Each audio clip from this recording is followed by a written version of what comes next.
7280 கோடியில் அரிய வகை காந்த உற்பத்தி திட்டத்திற்கு மத்திய அமைச்சரவை ஒப்புதல் அளிக்கப்பட்டுள்ளது. பிரதமர் மோடி தலைமையில் நடந்த மத்திய அமைச்சரவை கூட்டத்தில் 7280 கோடி ரூபாயில் அரிய வகை காந்த உற்பத்தி திட்டத்துக்கு ஒப்புதல் அளிக்கப்பட்டது. ஆண்டுதோறும் 6000 மெட்ரிக் டன் அரிய வகை காந்த உற்பத்தி செய்யப்பட உள்ளது.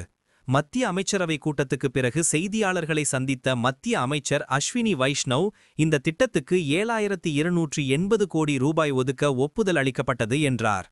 இந்த அரிய வகை கனிமங்களை பயன்படுத்தி தயார் செய்யப்படும் காந்தம் மின்சார வாகனங்கள், விமானங்கள், மின் சாதனங்கள், மருத்துவ மற்றும் பாதுகாப்பு சார்ந்த கருவிகளில் பயன்படுத்தப்படுகிறது.